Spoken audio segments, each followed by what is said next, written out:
Hello and welcome to Living Abroad. My name is Alex, and in this video, we're going to talk about why Filipina are not shallow and that everyone has a chance. So, before we get into it, um, let me kind of go over why I made this video. Actually, not really why, but to give you an idea of some examples of how Filipino are very different than women in the West, specifically if you're coming from the US or Canada. Right now, the dating scene is a mess. It has been for a few years, but it's just getting worse and worse.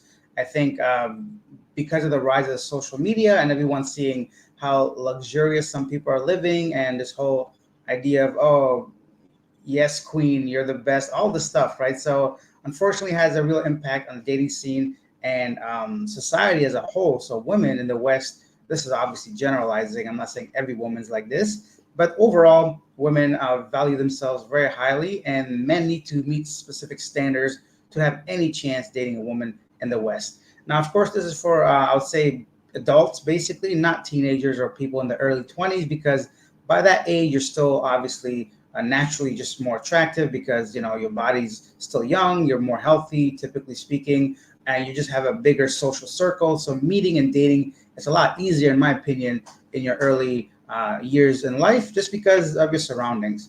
Now, I got all these answers or reasons based off the hundreds of interviews I do in the Philippines with women and just on the streets when I talk to them without the camera, and just overall experience in the Philippines for the past few years. So that's where I get my sources, and of course, personal experience. So this is why we're talking about this. If you can see me and hear me, let me know in the comment section. If you're gonna watch this after the live stream, I'm sorry about the drop in quality of the video. That's just how it is with live streams. And yeah, we'll get into it. If you have any questions, feel free to ask them. We'll go for an hour or longer, depending on how much interest is in this topic. And first, let's go with Alexander. Says, I love Philippines women. Yeah, many people do. And that's the other reason. A lot of men come to the Philippines to find true love, to find relationships, to maybe start fresh and just give the Filipino culture a shot, I guess, right? So, and we'll get into why all this is um, simpler in the Philippines, why women here are not as shallow as some other countries. Mike says, Mike Pipes, looking forward to it. Thanks. I hope you're here now, Mike. I would like to retire there by the end of next year. That's a great goal. And aside from women, the Philippines has become a hotspot for retirees because of everything it offers. And that's a whole different topic. But definitely, if you're here to retire, chances of meeting a woman here are a lot easier than probably in your home country. Um, Andrew CJ says they are not shallow, and mix that with the fact that they also don't think they're attractive makes it a good match. Yeah, because I think in the Philippines, as you've seen previously when I've done the videos of rate yourself from 1 to 10, of course, many women said 10, but they were joking because they were in social group or like with their friends. But a lot of Filipinas here don't realize how attractive they are. And that's just because to them, they're average or they have a specific thing that they're really not really proud of. For example, I'll give you some things. Many Filipinos I've spoken to are a little bit worried that their nose is not pointy, but I think to any foreigner that's not a big deal, or that they are tanned, so morenas, right? So, um, but of course, Westerners generally we love tan skin because usually in Canada we don't get that much sun, so people that do have a tan become a bit more exotic. It's funny because it's like the reverse, right? People here want to be lighter, but people in the West want to be darker. We go tanning monthly, whatever. So it's kind of cool what Andrew's saying, and it's very true. So let's get into it. We'll answer some of these questions, and I'll talk about the first reason why Filipina are not shallow. Okay.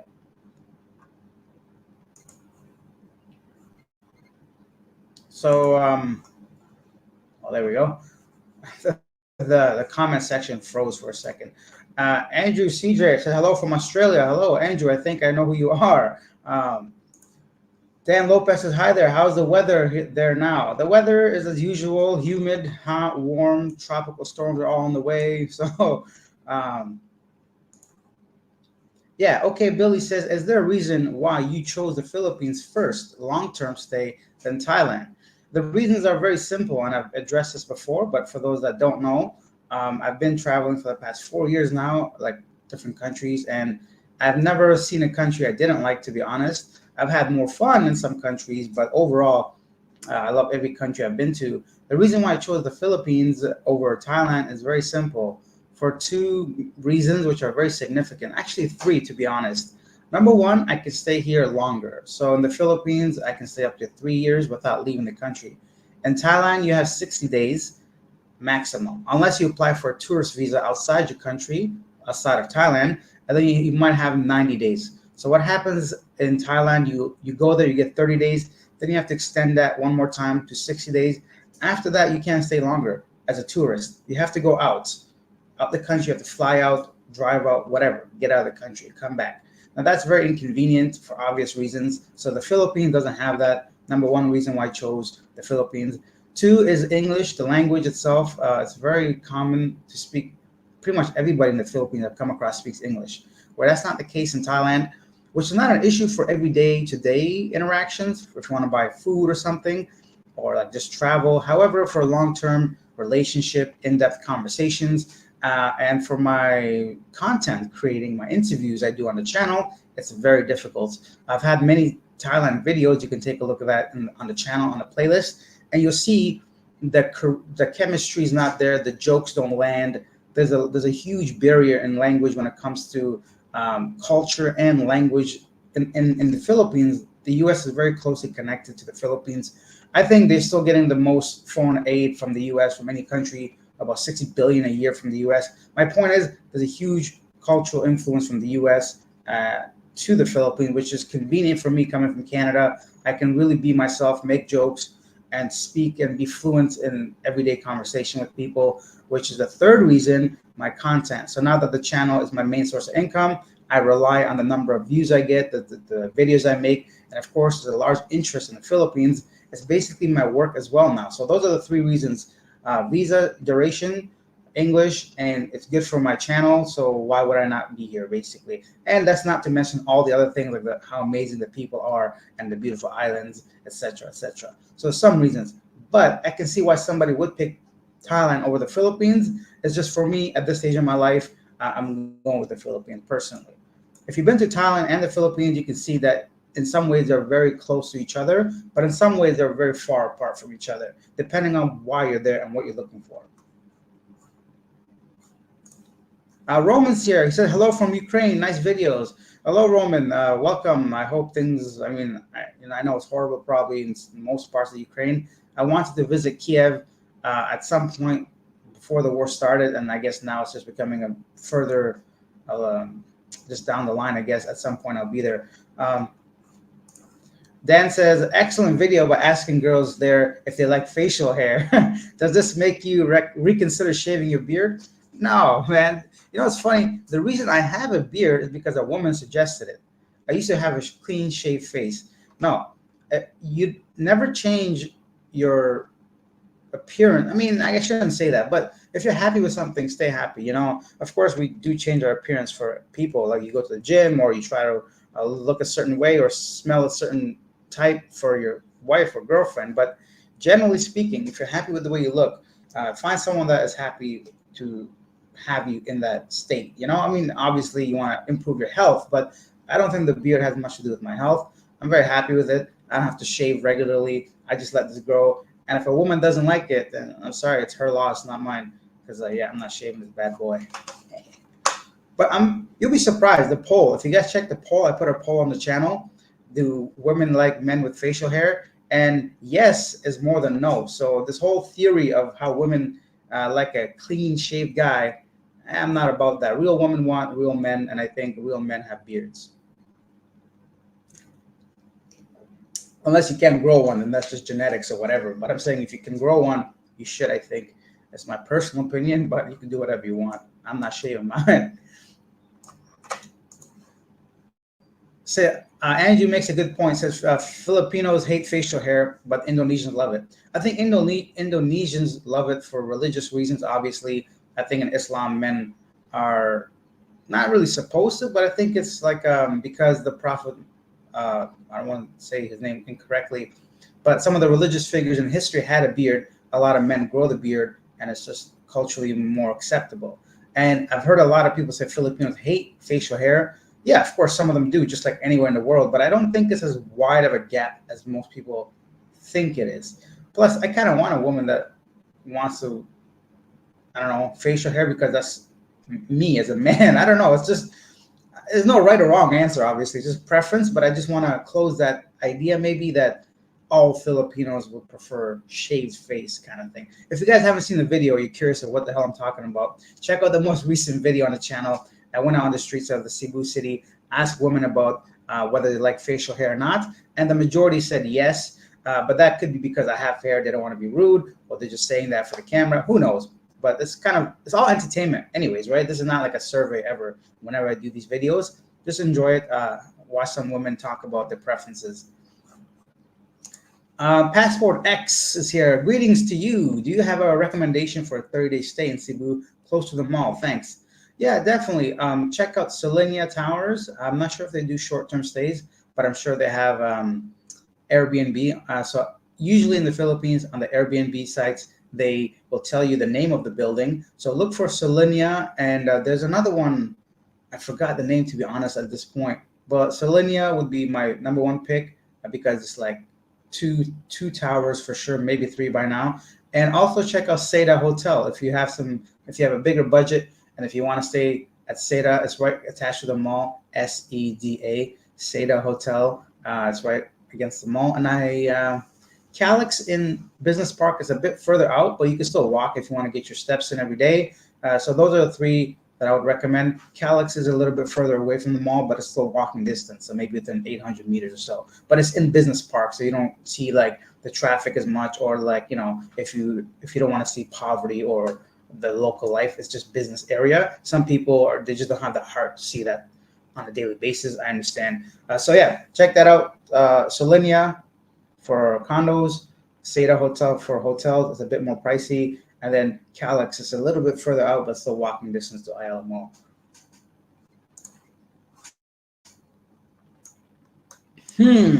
What is your preference, Thai or Filipino women? That's a great question, but I think a lot of it comes down to the things I mentioned. With a lot of the younger Thais can speak English now, so the language can't really be used as an excuse anymore. Thais typically do tend to be a bit taller and slimmer, generally speaking. I'm gonna have to dodge that bullet for now. I'm gonna say I like them both equal amounts because, yeah. I mean, I don't know. That's a good one. I think they're both beautiful in different ways. You know, it's like you get usually speaking, the Filipinos who have a lot more like tan skin, dark black hair, shorter and curvier.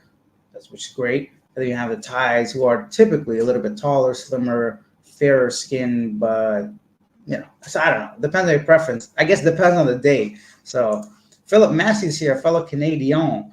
Hey Alex, how are you doing? What's your new hot tip for travel in Southeast Asia? Honestly, there is no new hot tip for Southeast Asia. It's been the same for a while. However, it has become a lot more popular. Southeast Asia is like booming destination for many travelers. I think the rise of Instagram, people are seeing how beautiful some of these places are. Bali is overrun by tourists. Phuket, Thailand, overrun by tourists. Even, of course, I hear Siargao is getting back to where it was after the typhoon. Yeah, so places are becoming much busier. My tip would be plan ahead to save some money on your flight, just because flight prices are ridiculous. And don't expect complete paradise. There's going to be a lot of people in the place that most people go. So just mentally prepare for that, to see a lot of tourists as well. Of course, there are places you can go outside that area, but you have to kind of be aware, know about it, know local, or plan a little bit more in depth if you want to see places that are secluded. I think in the past, it was a lot easier to go, even like some like Koh Samui or like some of the islands. Even actually, Sikihor was a lot less tourists than I thought it would be. I've always heard about Sikihor Island, and it's really close to Dumaguete and Bohol. I figured it was going to have a lot more tourists, but I was really surprised at how it still felt like natural. Like it wasn't too much people there. The beaches weren't packed with people. It still felt very local. I don't want to ruin the island for people, but I don't think I have that much of a reach. But anyways, Sikihor is a great place to visit. And even up north in Malapascua is still one of my favorite places, just because further away from everything, not as many people go up there. So Yeah, those are two places if you want like peace and calm. But if you want to party, if you want to party and like really go out and have a proper nightlife, of course BGC and Makati, and in Thailand you still have Koh Phangan for the full moon party. Anywhere in Bangkok, pretty much anywhere in Thailand, you're gonna have nightlife that's way better than the Philippines. No offense. Uh, I mean, it's just a fact. They just have more bars, more clubs, more international tourists. Therefore, having a bigger party scene. Maybe you're not into that, but yeah, I just rambled on about that for a while. Regardless, great point. I'm in Thailand for 6 months. Been doing border runs and extensions. Yeah, okay, Billy, exactly. He's been there for 6 months, maybe done one or two extensions, which means, oh, by the way, now Thailand's also changing some laws, which is going to affect foreigners and tourists um, and retirees. Now I hear you cannot do more than two border runs uh, without flying out. So I think in the past years, you can do as many border runs, meaning that you can drive into Laos, Cambodia, and then drive back in and have your passport renewed for your visa. However, now they only limit that to two by land. So you can't just take a bus over and back more than twice a year, which is basically half the year. And then you have to basically fly out. I'm not really sure how strict they are with that, but I know that's recently been the case. Also, I know they changed the tax laws in Thailand. So I'm not a lawyer. I didn't read the law properly. If it affects you, I'll suggest to take a look at the new taxation laws for foreigners in Thailand. I don't know much about it. I know it's a big topic right now, so look into that. So let's get it back to the list, and we'll get back to the questions in a bit. We'll talk about why women here are not shallow. The first big reason, as I'm sure we've all seen, is the age gap. There are many women here that are completely fine dating older women. Now, I'm not going to sit here and tell you that I'm completely oblivious to some of the reasons or try to ignore them. The truth is, a lot of the time, it's due to life circumstances, financial circumstances, that people are just trying to improve their life. Regardless, that just means they're not shallow when it comes to physical looks, right? They're okay with an older man. They don't really care what he looks like, which means they have different priorities in life than just how attractive someone is, right? Despite their whether they choose to be in that life situation or not is not the point. The point is that they are still okay dating someone that's older than them, regardless of the reason, right? Which means that you, as a man, have a much more chance in the Philippines of dating someone a lot younger and more attractive than you would back home. So those are just the realities of it. Despite why it's happening, and women here are a lot more open to dating older guys with a lot less money. Now, of course, if you're in Canada, US, if you're 60, 70, 80 years old, you can still date a young person, but that you need to have a lot of money, right? So for that to happen naturally. Over here, that threshold reduces a bit, which gives you more chances, of course, of meeting people. A large confessor says, "Oh, living abroad. Do you have a girlfriend there?" I do not have a girlfriend in the Philippines. Steven says, "Hey, Alex, are you still in contact with the young lady you're involved with? Appeared in your videos. She definitely was not shallow. You two were a very good combo. Have found another lady yet?" Aha, I've found many a ladies. No, I'm kidding. But yeah, why did my mustache grow so long overnight? Sorry about that, guys. If it's the beard thing bothering you, I'll trim this later. But I think Steven's referring to Palm, who is from Thailand. Yes, she's still wonderful and amazing, but right now she's in Bangkok, and I'm still in contact with her. I'm sure we'll meet up and link up again soon, as she will appear in more videos of mine. She's just busy with work right now, end of year, all that stuff. So, but yeah, she's wonderful. She got great energy, and she's the best.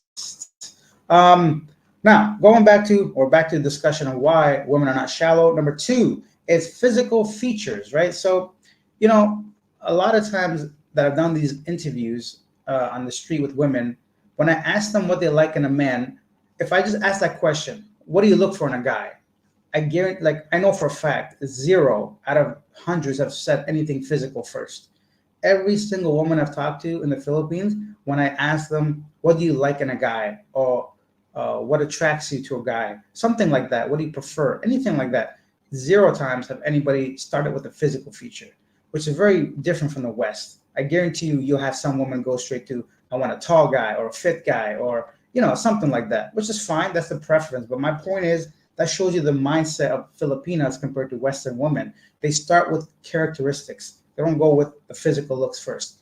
We all have preferences. That's not something to deny or try to like lie about. We all have preferences, what we want, but the character is what makes the person, and that's what Filipinos aim for first. That's what they talk about first. That's the first answer. They say, "I want a good person, a God-fearing person, or a responsible person, someone that communicates well. I'm really clingy. I want to communicate well with me daily." So whatever the answer is, it's always like you can go through the videos, and never once as a woman started with saying physical, which is why then I go into the next question. Okay, what do you like in a guy physically? That's always my next question because I never get that physical answer first. Not that I'm looking for it, but the idea is when I ask this general question, what are you looking for? None of them say physical features first. And the surprising thing is most of the women on the channel are, well, all of them are over 18, but most of the one between 18 and 25, because they're typically at the mall, they're typically at the places I visit and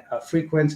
They're typically the ones that are open to interviews. So that's why the age range on my interviews are there. And you think at that age, a lot of people will be more interested in physical things. But so it's really surprising, refreshing, and encouraging when you see women that are not saying anything about that. Not to say they don't want a guy that's fit or tall or whatever, but I'm saying it's not their first priority. It's not something that's on their mind, which means they're not shallow to the degree of some Western women. So this video is not about bashing Western women, by the way. I'm comparing differences because I've been here for a while, and it is what it is. If you're offended by something I'm saying, don't be. It's just I'm trying to paint the picture of how Filipinas are here. And now some men do like independent women. Some men do like, bossy women or people that have a really strong opinionated personality, which is fine. But this video is not that because Filipino are usually not that. Not to say there isn't any of them, but generally speaking, they're not shallow. Let's go back to some of these questions and we'll get back to the next point. So far, let me kind of recap what we talked about. Number one is a large age gap they're okay with, so they're not shallow. Number two, physical appearance is not important, despite what we might believe, given our own history in the West of dating, which has been a huge reason why somebody might date you. They want to date you for your looks first and your personality second. I think in the Philippines, it's personality first, looks second. So the couple things we covered so far. We got, hey, Jeff's here. Hefe. Good morning, Alex. How do you get around here in the Philippines? Do you take public transportation or do you find a driver and agree to pay a certain amount? Excellent question, Jeff. That's a great question. Let me have a sip of my water and then we'll get back to that. All of the above. So in the Philippines, I rarely walk, I'll be honest, because it's too hot. For me, I walk like just to definitely less than a kilometer, usually from point A to point B. Throughout the day, of course, I walk more than a kilometer. But my point is, anything over a kilometer, I don't walk it, just because here I use a hobble, which is the motorcycle taxis. The good thing about that, another reason why I like the Philippines over Thailand, in the Philippines, if you use a motorcycle taxi, which is an app, you just order someone that picks you up and drops you off. They come on a motorcycle, they give you a helmet, you put it on, and then you go to the place. In the Philippines, helmets are mandatory, which means the rider and yourself need to be wearing a helmet. In Thailand, it's not, and they don't give you a helmet. And if you look at stats, I think about 80% of deaths by vehicle collision in Thailand are from motorcycles. So that's another thing. So that option is not as appealing to me in Thailand. When in the Philippines, I use it often, every day pretty much. So when I go to the mall from my place in IT Park to do my interviews, I usually take a motorcycle taxi. If I need to just go up the street somewhere and I know for sure that it's like where the location is, sometimes I use the jeepneys, very convenient. And in Cebu City, they have these basically minivans. It's just like a mini bus. They're air conditioned, they're convenient. You can take those up and down the road. And then of course, when I do traveling, such as more than one person, if I'm with somebody, we take a taxi. It's just obviously, I mean, you can still take 2 bikes if you want. You just order 2 bikes and then it's a lot faster. But if you're like on a date or on a business trip, I mean, maybe you don't want to take a motorcycle taxi. So as you get back in those taxis, it's a regular taxi. And the good thing about Cebu, they always use the meter. If you're using in the city itself, If you're using taxis in Cebu City, you just simply get in, tell the location. You don't have to worry about them turning it on. It's good to keep an eye to make sure they do turn it on, just in case. But rarely had an issue with taxis. Just once, I think, in my 4 years in Cebu, or 3 years, whatever. So what else was there? I've used them pretty much all of them. And if I'm going to like a day trip somewhere, then I hire a car through a person, I mean a friend reference, or simply going on a Google, Facebook, I should say, Facebook groups, and there's hundreds of private cars available for hire. So yeah, it depends on what I'm doing, but I've used all of them, and I've really had rarely any issues with any of them. So no problems. Okay, Billy says, I'm considering moving to Cebu's IT. Is this close to malls, amenities? Is there a particular spot? Yeah, at least in Cebu City, not including Mactan, which is Lapu-Lapu, right? I don't know much about that area. Surprisingly, I've never been there. Like, I don't know why. I've always just been on that side of the island. But there's a lot of cool things in Mactan for sure. But if for my lifestyle and what you're looking for, I think IT Park or Cebu Business Park. Those two are your main locations if you want convenience, amenities, better infrastructure, usually stronger internet connection. Also, you're away from some of the natural disasters because you're more in the city in IT Park and Business Park.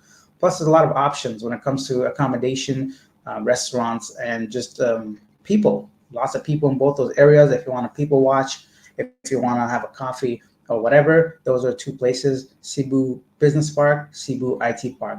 Cebu Business Park, you're close to the Ayala Mall. It's just like right there. And Cebu IT Park, you're close to the night market, which has all the food you want, as well as there's also a second mall there, the Ayala Block. So you get the mall and the food court in IT Park. And in IT Park, you're surrounded by a lot of call centers. It almost feels like a college campus if you're just kind of hanging around there. Before we continue, guys, there's over 60 people watching this. Do me a huge favor, hit the like button. If you're new to the channel, subscribe. And if you're feeling really generous, use the super chat, super stickers to show some appreciation. If not, I'll continue to go through these questions. I'll talk about some more reasons why women here are not shallow. Let me have another sip of my water.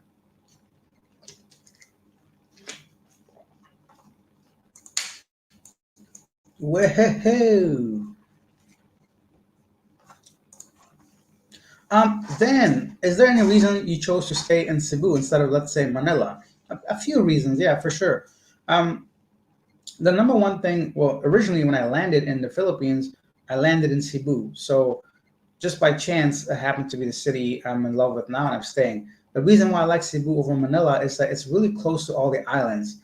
And despite the fact that you don't see much of it on the channel, I still go there because um, I don't show everything on YouTube, obviously. I still visit the islands. I still go on day trips and everything. So Cebu is really close to Bohol, Bantayan, Moalboal, Malpascua, Taguban, whatever you like, the whole island, every single little spot is beautiful. Oslo. So there's a lot of things to do, a lot of things to see. As well, it's not as big and crowded, right? Although Cebu traffic is getting really bad, it's nowhere near Manila traffic.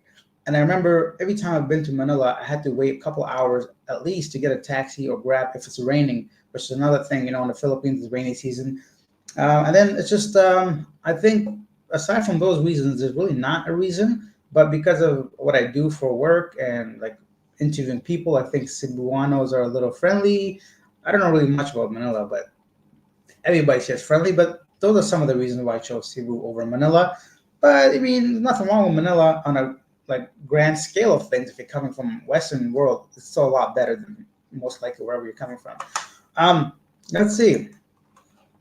Hey, Matthew, thank you. Matthew's always generous with his stickers. Thank you for the $5, Matthew. Hello, Alex from Florida. Third trip here. Oh, in 11 days and 5 months, as now retired. Cannot wait. I'm so excited to see my 26-year-old girl. Age gap. Yeah, age gap's a big thing, and I'm glad you're coming back. Did you say you're already here? Third trip there in 11 days for 5 months. Okay, so you're coming here in 11 days. Well, I hope you have a wonderful trip. Feel free to message me if you want to grab a coffee, if we're in the same city or something. I'm always open to meeting subscribers, viewers, or anybody at all. Even if you don't subscribe or you're not a regular viewer, I think I'm a decent dude. I can give you some tips in person. It's happened quite a bit. People see me outside, say, "Hey, Alex, living abroad or something." They talk to me for a while. So I hope you have a great time, and I can't wait for you to get here because it's really interesting, exciting. I'm sure you know, and it's always nice to see your loved ones, right? So let's get back to the question. Sorry, guys, a lot of them here. I'm going to try to get to um, as much of this as I can because I think I got. Mm-hmm. Okay, here we go. Okay, so Can of Bean says, "Aren't you Muslim? You can't and you can't say Prophet Muhammad correctly." I guess I'm not a good Muslim, and I can say Prophet Muhammad correctly. I'm just not sure about the Arabic term that needs to be followed by Prophet Muhammad alayhi salam or something. You need to say something after that. Every time you say his name, it's required for you to address him correctly, right? So I don't know the Arabic terminology that comes after the name itself. That's why I didn't say it. Of course, I know Prophet Muhammad, and also I wasn't sure if he was the only person like having a beard, and if he's specifically the reason why men wear a beard. That's why I said the prophets, in case there's more than one. But yeah, I am a Muslim. I'm just not a good one or a religious one. I don't know the exact terminology when it comes to addressing them by the correct names. Anne says, "Hi, Alex." Hello, Anne. Next. Okay, Stephen. Alson says, "You're doing a great job with your channel, Alex. Are you still in contact with the lady you're involved?" Second question: the two of you made a great match and work well together. Yes, I am. Now, Palm is, like as I mentioned earlier, in Thailand. She's working right now, and I plan to see her soon. Lot 8. Also, for the 30-day stay in Cebu, look into Lot 8 condominium, 20-minute walk to anywhere. Yeah, Lot 8, I think, is right behind Grand Residences or in front, depending on how you look at it. It's close to really two major intersections. You can actually do walk to IT Park or IL Mall. It's not much of a walk, 20 minutes, and you can see some cool things. I don't know what the inside looks like. I don't know much about Lot 8, but definitely an option to look at. Ooh. Um, in your opinion, which Southeast Asian country has the most beautiful girls? Wow. For me, I love women from every country. So I think, but on a average, or maybe, trying to think.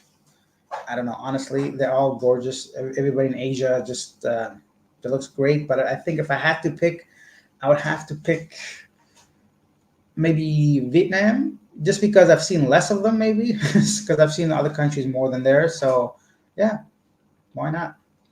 Thanks for the recommendation, Passport X. Andrew CJ says, "Could you live in Sikihor?" I think you could if you have a partner and you know how to ride a motorcycle or a motorbike. So just because Sikihor itself, uh, I couldn't because the internet connection is not good anywhere on the island. It has a really, really bad internet connection. I need it for work. I need to upload and download like gigs of data daily. So I couldn't do it doing what I'm doing. But as a retiree, as someone that just wants to have a chill type of life, Sikihor, you could live there. I know it's a bit prone to natural disaster more than other places, maybe not more than other places, but you're just kind of a small little piece compared to being in the city of Cebu City. If you're worried about that kind of stuff, but if you want peace and quiet, if you have someone there with you and you know how to ride a motorbike, then yes, I would live there for sure. And if you don't have to upload videos every day like I do, so yeah, in that sense, you could. But as far as my life, I could not. But I could see how somebody else that doesn't have to be involved with YouTube or that doesn't need a big crowd of people, then yes, Sikihor is a great place.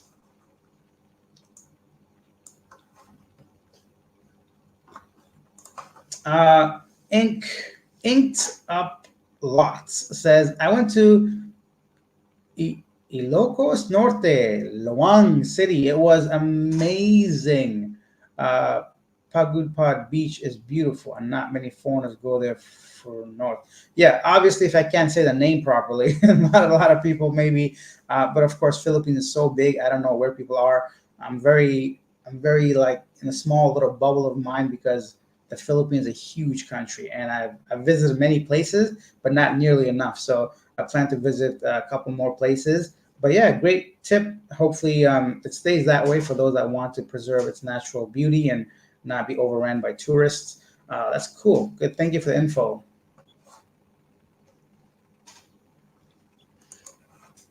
Let's see. Can of Beans. Hey man, blogger Paul, Norwegian guy, put up a video saying Dumaguete air quality is really bad and burning trash.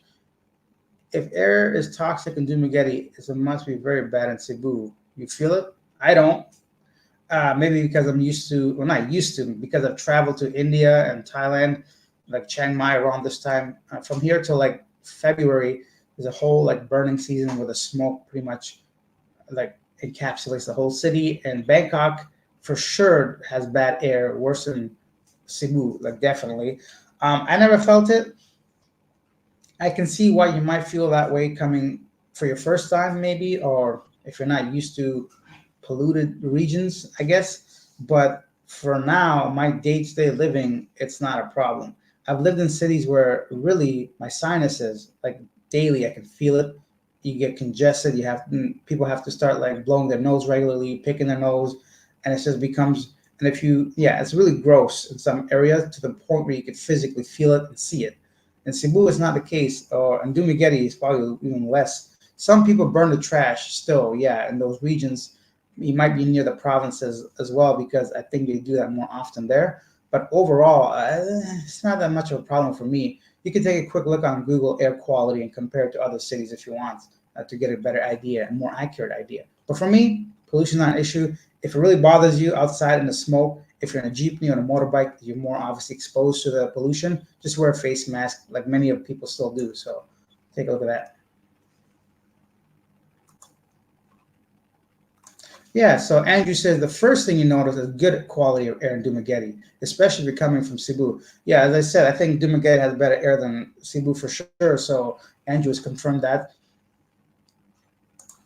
Ryan says, I recommend that if you come to Cebu, go to exotic islands like Camotes Island, Bantayan Island, Malapascua, and Mactan Island. Definitely. And I think there's another reason why it's uh,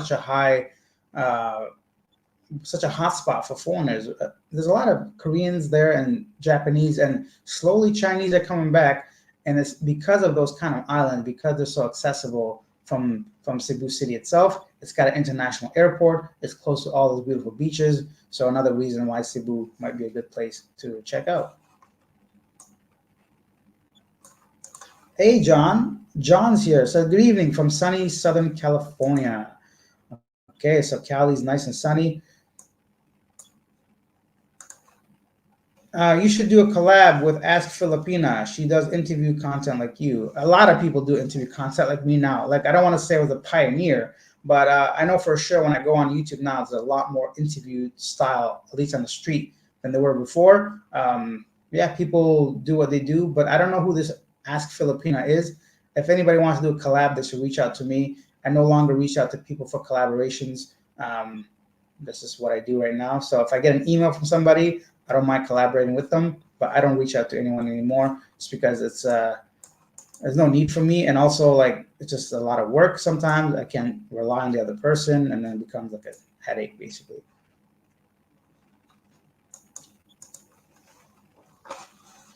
So Christian says, "Are you using?" Let me have a sip of my water.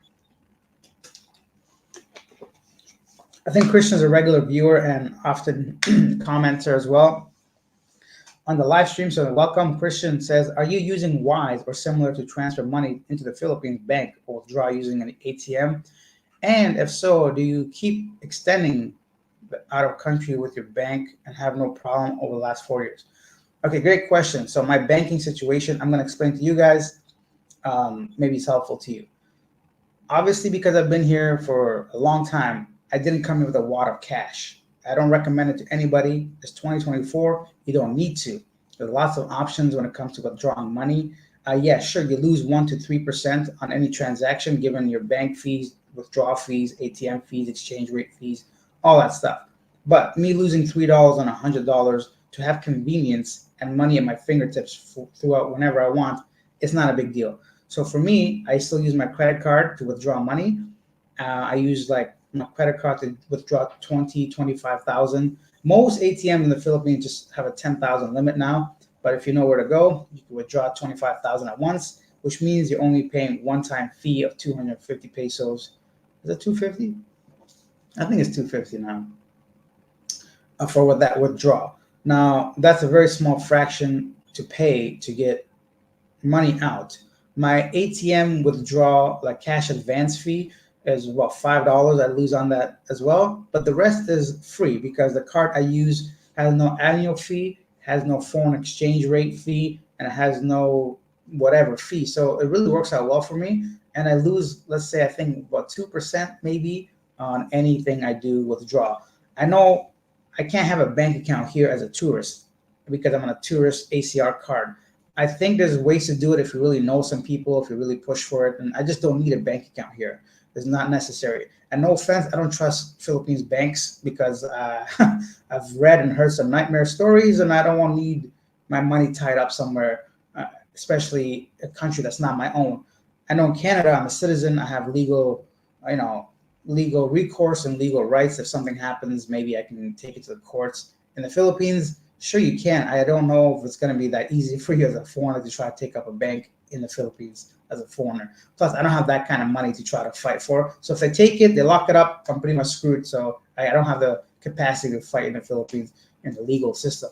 So maybe I'm just being paranoid, but my point is that for convenience and everything else, I use my ATM card to withdraw money. Had no issues at all. So, but I don't have Wise or anything like Filipino bank account. I tried to open one the first time I came here. They said you cannot on a tourist visa. I didn't bother anymore. So, but if you're coming long-term, permanently retired here, then that's something you definitely should look into.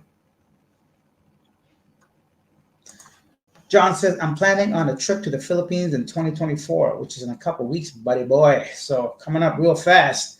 Looking for a good Filipino wife. Yes, you can find good Filipino women anywhere, but try not to be online as much, maybe, or don't spend too much time online, but like really do your part to screen the women, because just like anywhere else in the world, there are opportunists who will try to take advantage of your, emotional state. Maybe I would say, I don't know. There's scammers everywhere. Be careful online.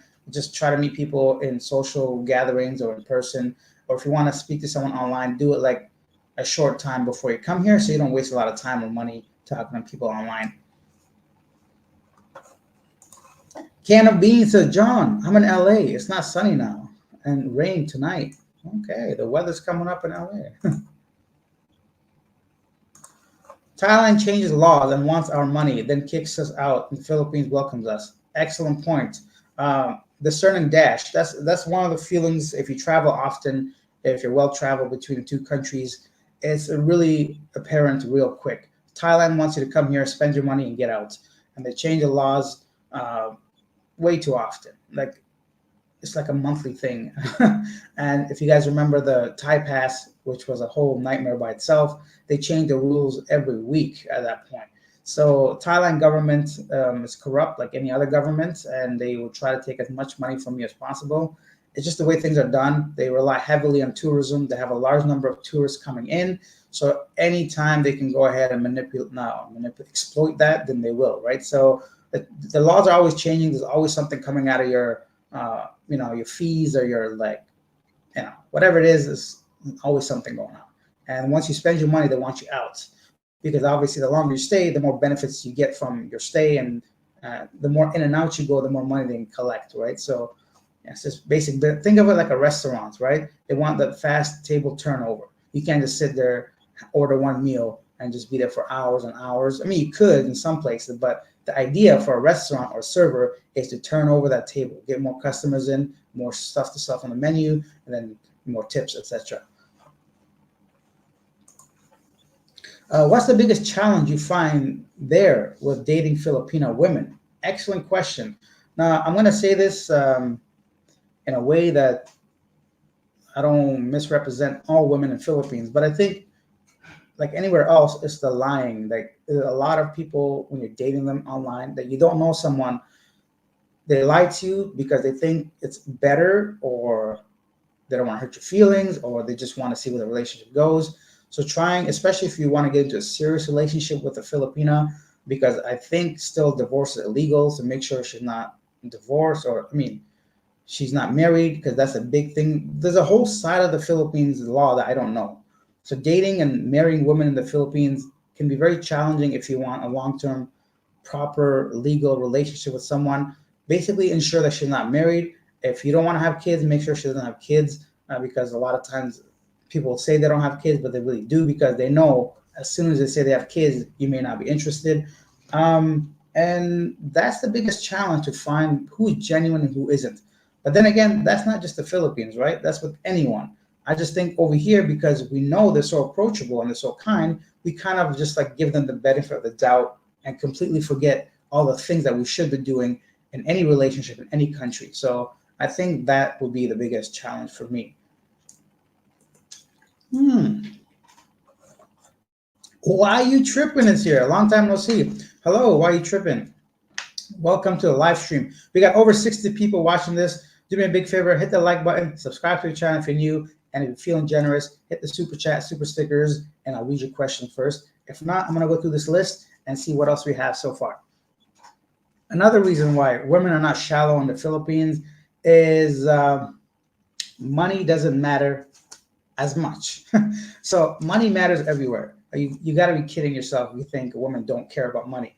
You're a grown man. I'm a grown man. We all understand money matters. And as a man that's no longer in his prime, let's say we're no longer 18 to 25-year-old, we don't have that looks or physical capabilities or all that stuff to be our priority or number one feature. We have to compromise, we have to like improvise, not improvise. What's the word I'm looking for? We have to like add more stuff to our profile, basically, which is money. For men, it's money. For women, it's youth. It's very simple. So the thing is, though, in the Philippines, you need less of it. In the West, if you ask any woman how much should a guy make, they'll give you a number almost immediately. Most women have a number in their mind, or they'll think of a number on the spot given the situation. That could be for a couple of reasons. One, culturally, they're more open, let's say, when it comes to that. Secondly, because it's more important to them. But in Asia and the Philippines, you saw the videos I've made. When I ask women, how much money does he make? It's almost to a point of confusion. They don't understand the question even, because it's not on their mind. Although money is important, although they want it, just like anywhere else, that number is significantly reduced. You don't need to be making $100,000, 200,000, millions, according to some women these days, to date them, So they just want you to be responsible, to be able to pay for your accommodation or meals. Which woman wants to go on a date with a broke guy? Let's be honest. Put yourself in a woman's position. Do you really want to go meet a guy and he can't even pick you up, or meet you somewhere you have to walk to, or what are you going to do? Eat nowhere because he's got no money, so you're just kind of talk in the park? You're not kids. You're not teenagers. That stuff was cool back then, and you can get away with not having money because nobody had money. It was not expected of you to have money. But as a grown man, you're expected to provide. You should have money, and if you love somebody, you should take care of them. Not to the point where you're being taken advantage of, or being used, or being like an ATM, like some people say. But you still got to be the man, at least in my opinion. You still got to provide no matter what. So, but over here, that number is reduced. You don't need to make so much money. So that's what I say when it's not shallow. They don't care about six figures. They don't care about being a millionaire. They don't care about, oh, he has to, all the stuff you hear and see in the West. Over here, that number is maybe $1,000 a month. And if you as a grown man don't have $1,000 a month, then you should not come to the Philippines. Not because you don't deserve to, or you're not man enough or whatever, but you just won't be able to survive here like a comfortable life for that amount if you want to explore this place the way you should, right? If you want to go to the beaches, if you want to start dating women, if you want to start living like a better life, you should never leave your country to reduce your living standards, right? So if you don't have $1,000 a month coming in, at least minimum, I don't recommend you coming here, because it's not going to work out for you. It's sad. You see so many stories of people just going broke, not having money, and that's because they just thought they can come to the Philippines. It's not as cheap as some people make it out to be. It's still affordable, a lot cheaper than your country, but I'm rambling now. The point is, women do not care about money as much, and that is point number 3. Everybody cares about money, but not as much as the West, for sure.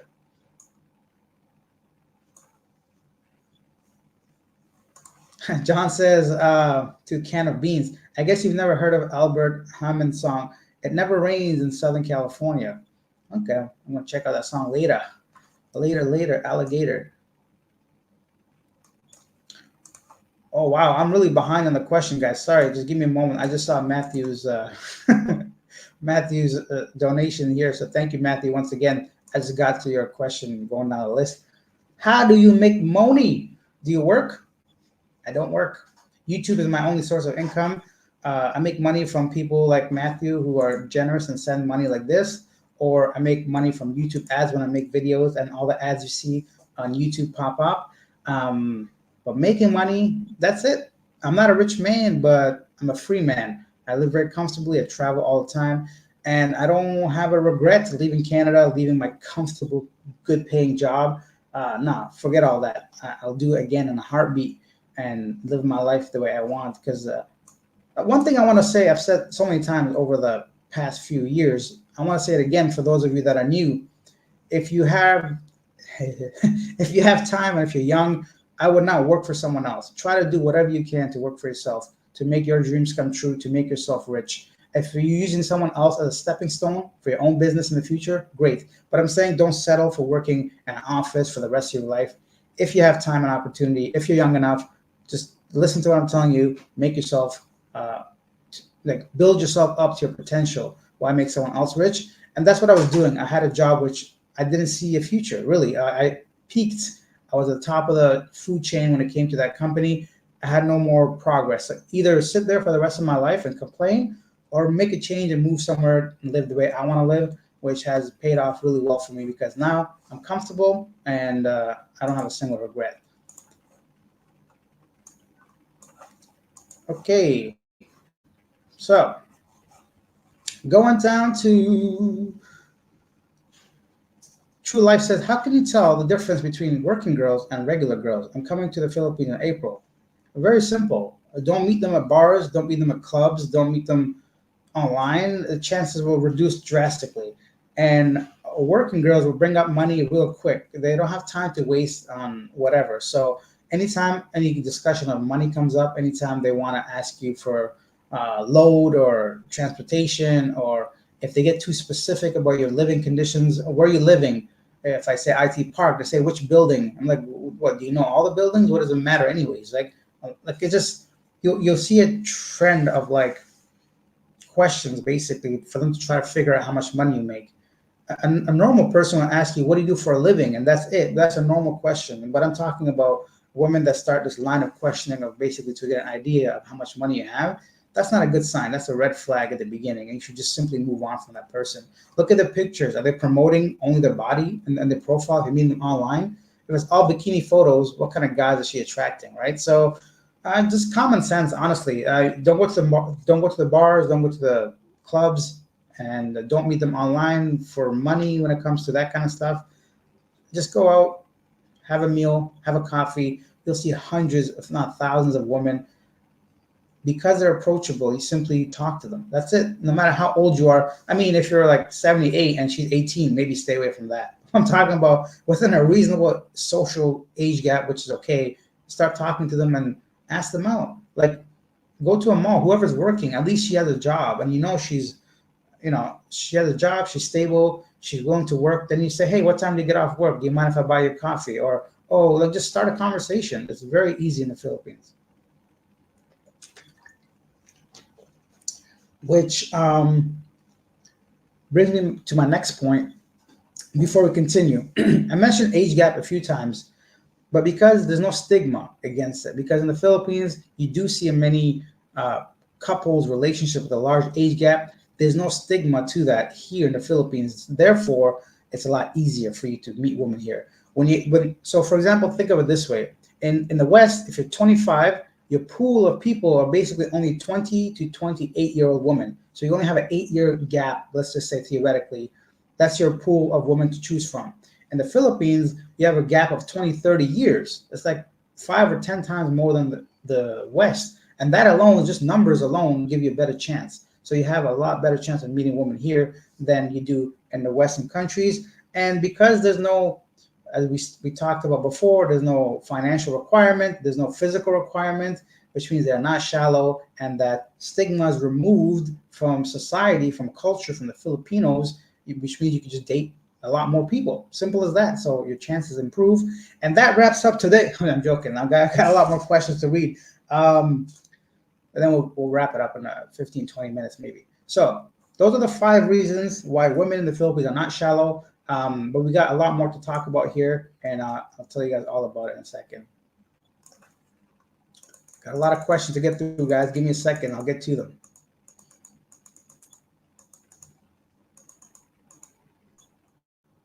Okay, here we go. So we got Ken and Beans talking about John. John, that dude definitely didn't write that in the last few years. Yeah, because of the whole global thing of weather changing all the time. I guess it's much more rain in California now. Andrew CJ is a better Muslim than I am. Peace be upon him. Yes, Prophet Muhammad, peace be upon him, which is the Arabic translation to English of the proper way to address his name. Thank you, Andrew. You're the man. Can of beans. I didn't mean that Prophet Muhammad comment to be rude. It was just curiosity. Oh no, not at all. Trust me. I know when people are rude, and I don't tolerate rudeness. You were not rude. You were just questioning or asking a question. That's the thing, guys. I don't know if you know, but I mean, in my personal life, I'm whatever. I could be whoever. But as a YouTuber, someone that is viewed by millions a month and hundreds of thousands of subscribers, and even 10 people that don't know me, I think it's my responsibility to kind of behave in a certain way, just because I can't be out here swearing every other sentence like I do in real life. I swear a lot. I think I do. But my point is, I learned that quickly in the Philippines. It's rude to swear, and why be a rude foreigner? Why be a rude tourist, right? So you have to kind of be respectful of the culture and the people. And same with YouTube. A lot of people are watching this, and I don't want to tolerate rudeness is my point, right? So if somebody is rude, I usually kick them off the channel completely, so they will not be able to see my content anymore unless they specifically look for me or change their accounts. So yeah, you're not rude at all. I make that stuff really transparent when it comes to it. I just call somebody out and kick them off the channel. So feel free to ask anything, feel free to say anything, but if you're going to be deliberately rude or disrespectful to me or any of my guests, like even on the videos, sometimes someone says really something negative about the person I'm interviewing, I kick them off. I don't tolerate it, because that interviewee did not have to talk to me. They did me a favor. They sat there, spoke with me. So I don't, just to get a single extra view or subscriber and let someone talk trash about my guest, I don't tolerate it. So yeah, don't worry about it. Ozzy411 says, hey, morning from Cebu. I'm finally in the Philippines. Welcome. Enjoy. Lord John's Adventure says, I have 3 accounts in the Philippines, but I always check my balances from the U.S. Don't really trust them. Use bank in the U.S. to transfer money to those accounts. Yeah, exactly. So that's a great way of managing your money.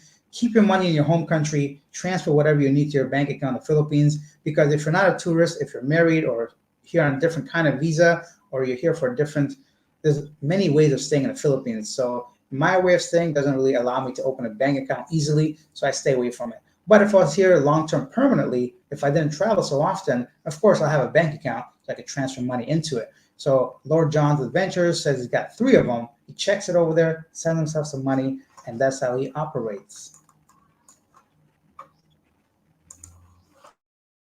Andrew CJ said, it's inevitable that you will end up riding a scooter daily. How much longer you reckon, and is there any location you like to live if you are riding? Riding. From my experience, I don't have much to say, because I only rode a motorbike, like a moped, a few times in Bohol, where Palm helped me ride one. But for those people that ride, I think a lot of people have mentioned the Vietnam something trail. There's apparently a very famous, like a long trail in Vietnam where people love riding motorcycles. And when I was in Vietnam and I did my interviews, I had 3 people told me, like 3 random people separately, that was their favorite part of the entire trip. So it must be a beautiful scenery. I can't remember the name of the actual trail, but if you simply Google it, I'm sure it'll come up. But it's like a very long trail. I think it's the northern eastern side of the country where people love riding. So if I was riding, I think I'd love to try that. But I don't know how much skill you need to be there or whatever, but that's something I'll look into. Matthew says, Alex, do you use Gcash?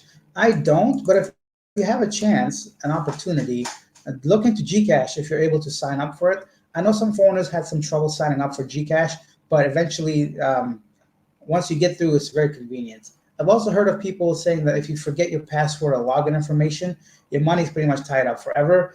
I don't know how much of that is true or not, but be sure that you understand the policies clearly and don't forget your password.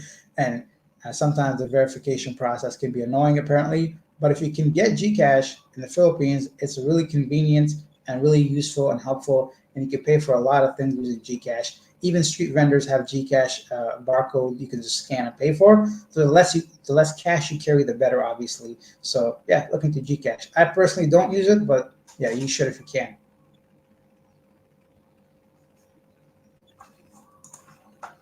Andrew CJ says, I was just about to write this, and then you said it. The insane amount of lying. Never experienced it in Bali. Yeah, I think a lot of that may be to do with a little bit of cultural as well, because I think in the Philippines, like many other Asian countries, saving face is really important. So I think they think telling a little white lie is better than telling the truth sometimes. And that can really negatively impact the way you see that person or your relationship. Or they lie because they don't think it's significant, because to them and their culture, it's not a big deal, but to you, it might be a huge deal. So another reason why that's probably one of my biggest annoyances in the Philippines when it comes to dating. But once again, as I mentioned, a lot of people do it everywhere, but it seems to be a more problematic in the Philippines.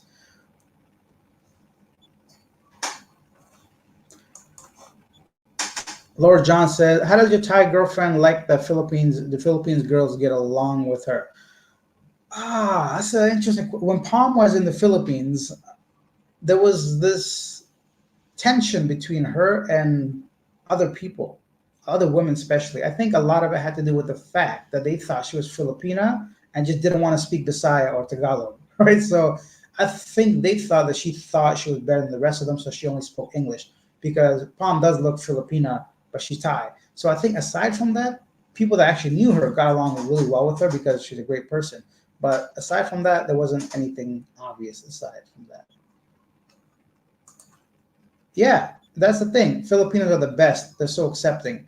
And I think, I don't know why that is, but they are very accepting because of all the things I just listed, right? That's why they're not shallow, they're accepting. And I mean, they're not perfect. Nobody's perfect. But I think you have a lot better chance of dating the Philippines than anywhere else in the world. So if you're coming here for dating, leave everything behind in the past, like in your country. All your experiences with negative rejection or approaching women, none of that's going to matter. In the Philippines, you as a foreigner have a higher chance of dating 100% more here than other countries for sure. Stan the man. Stan says money on a man is like pretty on a woman. Exactly. We want women. I think it's all like biological, right? So the what I mean is like women want a guy with money because that really translates to security and stability. In the back of the mind, I don't think that's how they're thinking, right? But subconsciously, I think that's what they want because a man can protect her and her child with money, basically. And dudes, guys want youth and beauty because the back of our mind, without knowing, that's fertility, right? That provides a baby. So I think it's all uh, for procreation. Is that the word? My English is gone, man. I don't know what's going on. Procreate, What happened? I don't know. Can you tell? To procreate. That word sounds funny to me. Please tell me. Is that the word I'm looking for? To not to reproduce humans? What do you call that? To procreate, right? Anyhow, I've been away from Canada a long time. My English gone. Um, if you're a foreigner, look a girl with a job. Good luck with that. So I think you're saying as a foreigner, good luck finding a girl with a job. You'd be surprised how many women have jobs here, and it's more and more these days. I think just from what I see, the malls, all the call centers, and different offices, all the virtual assistants now that are available. English does open a lot of doors for people, so chance of getting a job are higher for sure. There's a lot of jobless women, but don't look at those if they're not your kind of people you want to date, right? So if you want a young working woman that can suit like provide for herself, like why would she need you then, right? If you're older, if you're younger, sure. But I'm saying people that are younger generally don't come to Thailand for the women. You know, I mean, to the Philippines for the women. They come for the beaches, the party scene, maybe meet a friend, or at least short term. Once again, it's generalizing, but most people that come here are typically older, retired, they want cost of living, benefits. That maybe fed up with some relationships or something. Yeah, who knows? But I think there's a lot of women with jobs here as well.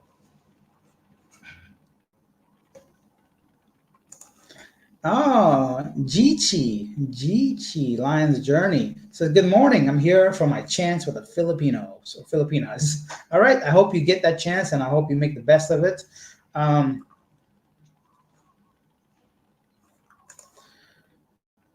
okay, so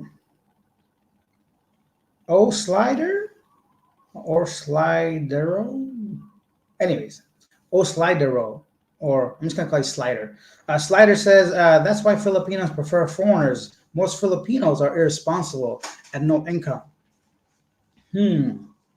Yeah, I guess. I mean, just because mathematically speaking, financially, foreigners' money is a lot better than Philippines pesos earning. Even if a guy was working at a minimum wage job, it would be difficult to have a lot of money once you pay for everything. So it's just easier because most guys have USD or Canadian, Australian pounds, all that stuff, and it goes a lot further. And if I was a woman, I would be doing the same thing, right? Like, I'm sorry, just the way the cookie crumbles, right? You just were born in a country right now that's developing, and a lot of the people around you may not have money. So, as a woman, I'd have to like try to find the best situation for me. And I think if foreigners were one of those options, I'll probably take it too. Andrew says, money equals lifestyle in the Philippines. You can 10 times your life by doubling your budget. Oh, for sure. Exactly. I just think over here, your money goes further. And it's not as far as some countries, but the Philippines definitely offers a better uh, cost of living and for what you get for your life. So we still got 60 people watching this, over 100 or over an hour going live. We'll continue as long as there's questions, as long as we have some kind of productive discussion. Ask anything you want. Don't be shy. If you have any stories you want to share, feel free. That's it. Slider said, "Boots on the ground. Get there and get busy." That's true. Exactly. Just in person is a lot better, I think. That's another point. Lux Shampoo pretty much says what I was saying earlier. A girl with a job doesn't look for foreigners. Okay, let's talk about another, I guess, thing that most people don't want to mention or point out, which is the reality. If a woman has money here, they will most likely not be looking for a foreigner. That's just the way it is. They'll rather be with a Filipino because if money wasn't an issue, then if everything else was equal, you don't really see women working with jobs dating a 70-year-old Filipino guy, right? So the same thing would apply for foreigners. If she has her own money, she wouldn't really be dating a 75, 80-year-old man. The only reason that happens is for financial security. Anyone else saying otherwise is just lying to themselves. It's just the truth. It is what it is, and but nothing wrong with that. But people that have jobs are most likely not looking for foreigners. There's always an exchange or something, right? You come here to offer something, and they give you their youth and beauty, and if they don't have to work and be with you, and you're that financial support, then it's like a win-win situation, right? So if someone has a job and has money, they're most likely not looking outside their social groups. They probably have a date within. I mean, any woman in the world can have a date within hours, I think. But I think they'll have a lot more options from their own social groups and their own like peoples, basically. Andrew says 1,000 equals peaceful life. 1,500, 1,500 equals personal trainers, massages. 2K equals private pool and all the above. It's true. So a little bit goes a long way in the Philippines. You can have, that's one great thing I love about the Philippines. You can get some of these services at a fraction of the cost that you would back home, right? So having a personal trainer would never be an option for me in Canada if I just worked at one job. Uh, it would be an option, but it'll be very tight. But my point is, like over here, you don't have to worry as much just because labor is cheaper, services like that are cheaper. You can have a really comfortable life here with like $500 increase in your budget, $1,000 increase in your budget.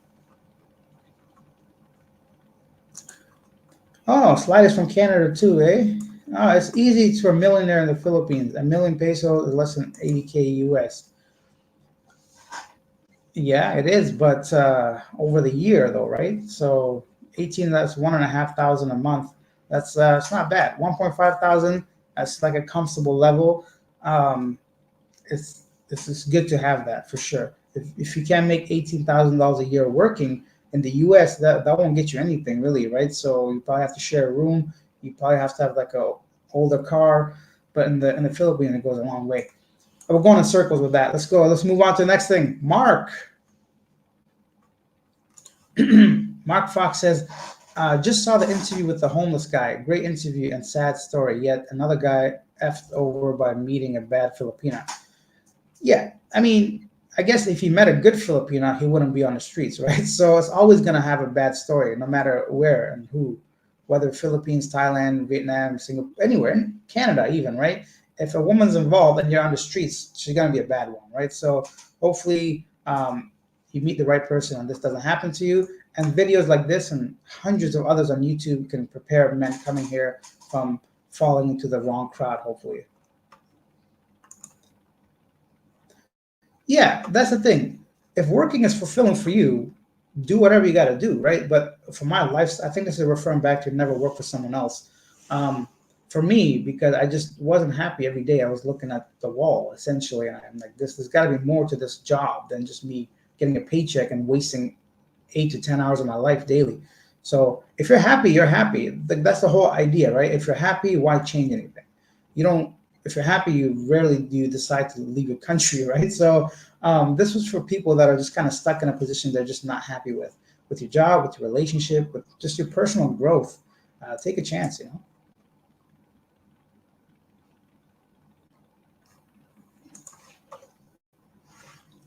Flo says, would you do travel raw vlog style content with your interact with locals? They seem to do well on YouTube. I have. If you go through my channel, there's a lot of videos. There's playlists, right? If you get away from the street interviews and the in-depth interviews and just click on the country title like Philippines, Thailand, Vietnam, a lot of those vlogs are just me going out there interacting with locals. Of course, I edit it, but like I don't edit the interaction. I just edit like the storyline, right? So you'll see raw interaction with locals. I do that a lot on a personal level. I just enjoy talking to Filipinos, and you get to see how friendly they are. So check out the playlist on the channel under Philippines, and you'll see a lot more content. That's not interviews.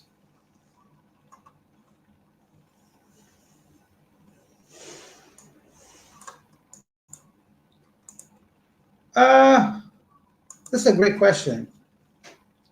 Wow, Bonito says, what is your opinion about meeting at the airport? Some people say don't do that, but isn't it sweet to meet at the airport? It depends. How many times have you seen this person? Is it convenient for them? Are you just making more work for them?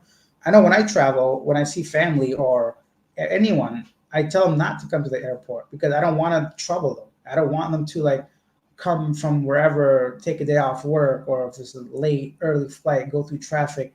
What's the point of them coming, picking me up, and going back? So to me, no, but that's just me because I'm really well traveled. If you've never been outside your country, if you've never been to the Philippines, you don't want to get scammed by the taxi drivers or just are worried about it, then yeah, sure, have your girlfriend or significant other meet you at the airport. But for me personally, I would do the opposite. I tell them not to meet me because I'm considerate. You know, I'm a nice guy. I don't. But whenever, for example, when I go to Thailand, Palm always picks me up from the airport, even though I tell her she doesn't have to. That's why she's the best. No matter what, she's always there for me.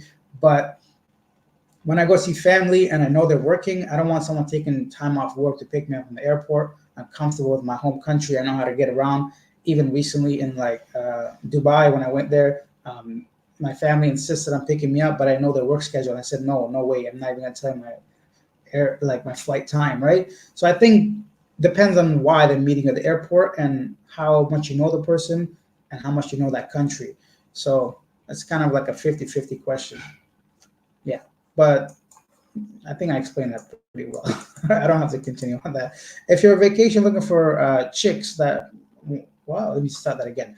Lux Shampoo says, if you are in on vacation looking for chicks, that not a good sign you're gonna get scammed. Well, not necessarily. I think it's easier to be on vacation and just to have fun. There's no scam involved because you both know it's transactional when it comes like financial or like monetary transaction, right? So if I was to go somewhere for 2 weeks, I would have a budget, for example, or at least know how much I want to spend. I know I only have 2 weeks. I don't need to start having deep conversations and trying to like and get to know this person. No, I'm here for a couple of things. Actually, I respect people like that because they save a lot of time and money in the long run, right? They know what they want. Somebody comes over for an hour or two, they're gone. You have the rest of your day to do whatever you want, enjoy your vacation, and not worry about women. We all know how much time and effort it takes to try to like court someone like naturally. It's a lot of time, a lot of effort. So for the good women, right? But the ones that just want money, it's easy, it's simple, and if your time means more to you than money, then a lot of people just pay for it if they don't want a relationship. So, but yeah, I don't think it'll be a scam. But if you're here for this vacation, yeah, you're gonna meet people that just want money because they know you're here for a short term and you're not suitable for a long term partner. Hmm. Best place to stay in the Philippines for vacation. Personally, if I had 2 weeks to come to the Philippines, I think I'll spend 2 days in Manila just to see the big city, to eat at some of the nicer restaurants, check out the more developed areas, go to the historical sites to see some of that. But no more than 2 days in Manila. Then I'll probably fly to Palawan to check out El Nido, Coron, and even Puerto Princesa. So I'd say like 3 or 4 days, maybe five to be realistic if you don't want to rush it and given the time it takes to go between the places. So 5 or 6 days even in Palawan. Then I'll fly to Cebu and check out all of Cebu out. Like I'll do this in advance. Like I'll have an itinerary for each day, and I'll like basically pay for the tours in advance, some of it. So I'll do all that. So I'll go to Kawasan Falls, do the whale sharks, go to Bantayan, Moalboal. I'll check out Malapascua, and then come down to Cebu City for a couple days. Take a ferry to Bohol, check out Bohol for 2 days and yearly more than that. And depending on if you want to retire or you want peaceful life, I'll take a 1 or 2 day trip to Siquijor, then to Dumaguete, and then that's basically it. I think I'll run out of 2 weeks, but I will do it somewhere like that. But if you can tell, I don't know if you can, I basically done mainly Cebu area and the north. I can only speak from my experience, so that's why I've chosen those places. Other people would have a very different type of itinerary, I'm sure, based on their own experience. But for me, if I were to come here for 2 weeks, that's what I would do to get the best out of my previous experiences.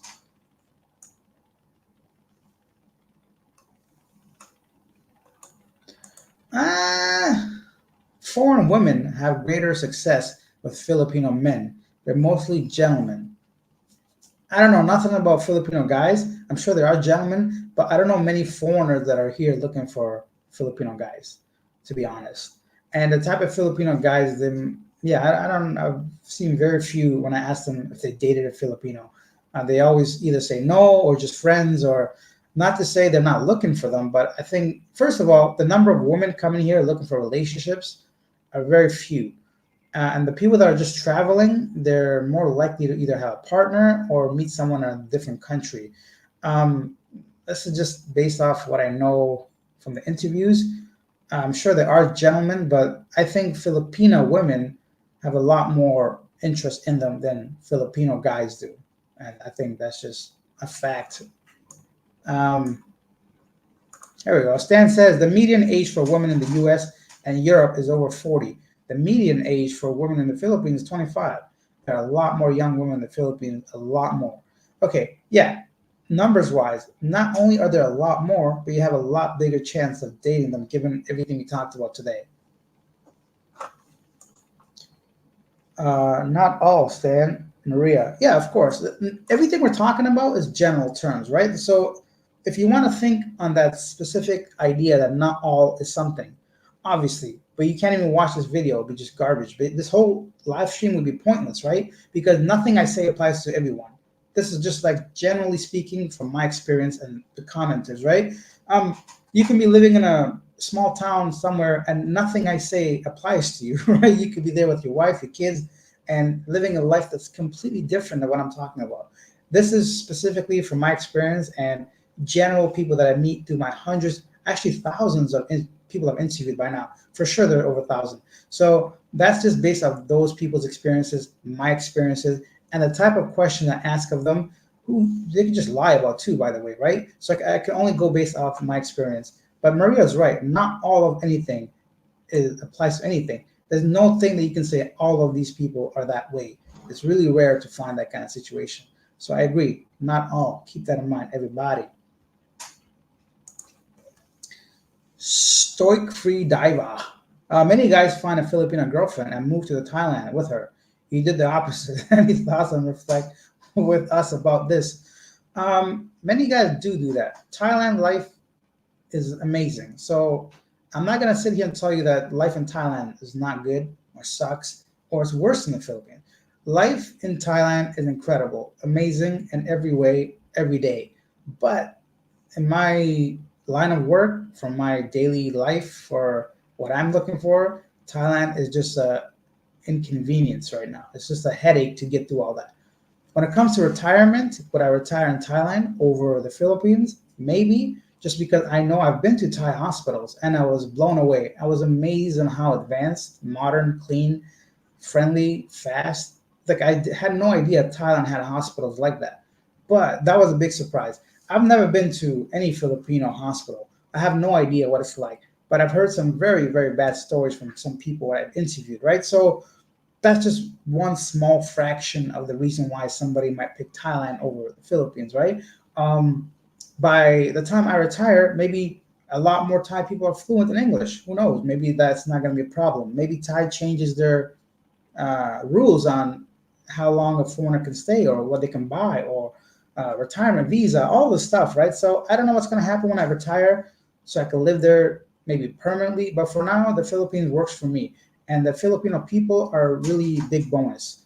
I'm not going to say every Filipino person is good, but my interactions, I've rarely had any negative. Actually, probably never, aside from like a taxi driver or a security guard just doing his job or something.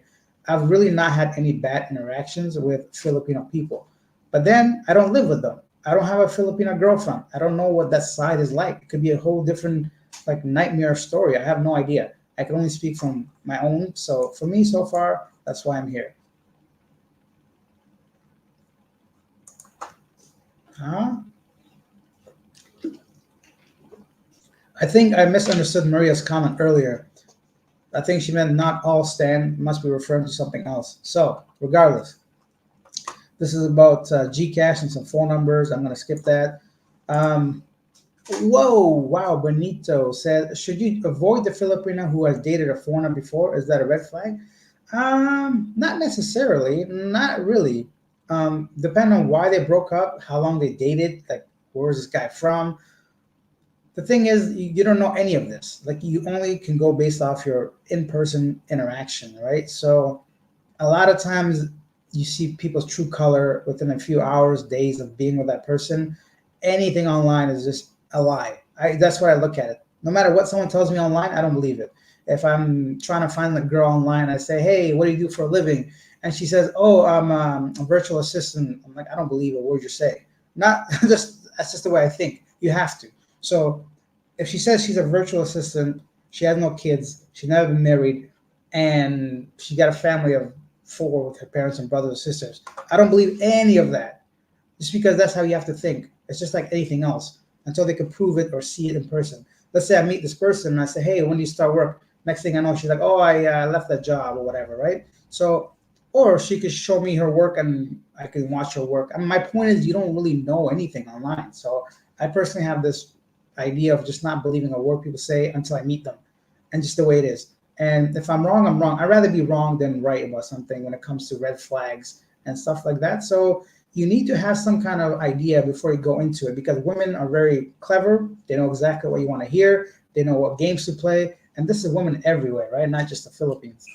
Because they want something the same way as you want something. I'm sure we've all lied on our resume at some point. You know, you might say you worked and did this job and the other, but maybe you were just there for a couple of days. It's the same as online dating profiles. They can be just a fake resume, essentially. You don't know the person until you meet them. X, small x, big X. No, I'm joking. Hi, Alex. I promise a super chat on the next live. No, no worries. I just saw your Philippines overrated, and then I coincidentally bumped into your live. Okay, your interview approach is professional and brings out honesty. Thank you. Don't worry about the super chat, super live, guys. Of course, I appreciate any donation, but don't feel obligated to. Don't feel like I'm not gonna read your question. It's just gonna be further down, right? So that's all. Thank you for that. And yeah, so I did a video on whether the Philippines overrated or underrated. One thing I want to clarify while we're all here, well, some of us are here, these interviews, they're not surveys, they're not government official stats. This is just entertainment. I need to have like a main question. As you can tell, pretty much every interview has a similar structure. I get to know their name, where they're from, why they're here, tell me some good things, some bad things. Now, they're not unique in any way, but the people are unique. Their location, their story, their responses are the uniqueness of these interviews. And that's why I do them. And throughout the whole interaction, I need to have a difference, right? I can't make the same video over and over. And that's why this overrated or underrated come in play. That's why this facial hair question was asked. It's not really, I mean, of course, the question is important, but you should see the interviews as a whole, right? As an overview of that person's character. So when I do these interviews with women, I can really care less what they think about my facial hair. But the whole idea is to talk to them, to interact with them, to get to know them, to see how they respond, to kind of understand Filipinas in a certain way, right? Nobody's the same anywhere in the world, but you might start to see a trend that, oh, listen, they never really mention physical appearance. They don't really mention how much money somebody makes. Wait, they're all laughing, they're all having a good time, or like whatever, right? So that's what you should try to focus on. And the whole overrated, underrated thing, it's a stupid question. Let's be honest. It's not something you can answer, right? That comes to individual ideology. If I came to the Philippines thinking it's going to be paradise and somebody scams me on the first day taking more money from my taxi ride than I thought, that could be completely overrated in my opinion. I'm like, what's going on? Or like if I go to this, I start dating some Filipina, the next thing I know, wait a minute, they're just like any other woman in the world. Why are all these YouTubers telling me they're amazing? Because I was in my mind, I was having this idea and I came here, maybe I was disappointed, it'll be underrated, right? Or if I come here thinking the Philippines is going to be a ghetto or a poor, trashy place because there's some channels only talking about negative stuff, I come here and see how modern some of the areas, how beautiful some of the beaches. Like, wow, this place is like underrated. So you get the idea, right? So those questions, they're just entertainment, just like anything else. So watch them for that purpose. Don't watch them to try to like argue with me, or you can if you want, but they're not meant to be really scientific, right? So I'm glad you brought that up because I want to kind of get that off my chest for people that might think, wait a minute, this is not right or that's not right. It's all just for entertainment. Oh my gosh, I don't know what that's all about. Thumbs up, done. Thank you, Nelma, very kind of you. Good morning. Good morning. Stan, listen, man. Actually, no, I'm not in Davao. I was only in Davao for a couple, 4 or 5 days. I'm Cebu, so yeah, no longer in Davao. I did a horrible job of checking on Davao. It was my first city I came in. I did a lot of editing. I didn't really get out like I wanted to. Definitely next time. Aside from Abriza Mall and Gaisano Mall, I know there's a food court in Rojas. There's a People's Park, and I know there's a small little island nearby. I forgot the name, but no, I really don't. Sorry, Stan, I couldn't be more helpful. Oh, now must have your old friends, are we? Sorry if I can't make out your pictures very small or your name, but if you say we're friends, we're friends. I'm going to the Philippines in May. Do you think Cebu or Manila is the best place to date online and face to face? Anywhere you go, I think face to face is better. It's Manila or Cebu, and face to face dating easily because nothing online matters. People can say whatever they want. Face to face, it's just like why do all that before talk? I don't believe in that. Yeah, okay, 1 or 2 days maybe you want to talk to somebody online, but you got to meet them. There's no point of, for me at least, unless you can't get here. I don't know. I don't want to get into all that, but definitely face to face. And I would pick Cebu over Manila any day, just because I prefer Cebu. Good morning, says Michael C. in the Philippines. Good morning. Maria says, yes, mostly Filipino are kind heart and we can go a long way. We can work and spend our own money to live. Did you know that many white men here have no job and let the Filipino wife work for them? I didn't know that they make Filipino wife work for them, but I'm sure that they don't have a job because they're on a savings or retirement, pension, military compensation of some sort. Maybe you can enlighten us and let us know which women are working for white guys, because I've never heard of that. Unless you mean they go to the grocery store to buy stuff to handle all the stuff they don't want to take care of. But yeah, just like anything is possible. So I just didn't know there was that many. Maybe you can let us know. But Maria's right. Filipinos are nice and hardworking. Now it says, shout out to my friends on YouTube. Woohoo! Okay, so we'll wrap this up. Oh my goodness, 1.5 hours. We got to stop at some point, guys. So let me just finish off the last few sentences. I got to go to the gym because I'm getting fat. Facts, I'm in Cebu now, and Thailand has more nightlife, especially for us young guys. Oh, yeah, hands down. Nightlife. Well, Thailand is the world's biggest red light district in Pattaya, right? So, and nightlife in Bangkok or anywhere in Thailand is incredible. That's so funny. George says, are most ladies in the Philippines whores? I would not say most ladies are whores, but just like anywhere else, there are some whores here. A few whores. Yeah, definitely. Uh, why do you call them prostitutes all the time? Uh, I don't know. I guess whore can be seen as a really vulgar word in some places. I don't know. Would you like me to call them whores? Okay, they're whores now. But yeah, I don't know. This made me laugh. Merry Christmas, my friend. Let's get on to the positive side of things. Yes, Merry Christmas. Anonymous.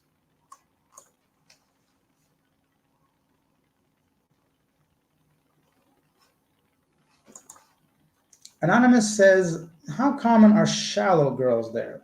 There are Filipinas YouTubers interview women on the street, and it seems like some of them only favor or only ever find shallow girls who talk like any young American woman. So that's for a couple of reasons. Let me go ahead and tell you why. Excuse me, Anonymous. Firstly, because interviewing people randomly on the street is not easy. Uh, you might think it is based on the way I do it because I'm a superstar. I'm just kidding, but it does take courage, guts. You have to be able to read the room. It takes a lot more than just pointing a camera at somebody, asking them to be honest. So obviously, it's going to be easier talking to more westernized, more shallow women because they want to be on camera, they want to be heard, and they want to speak, and they just generally look more maybe approachable, just the way they conduct themselves throughout the day.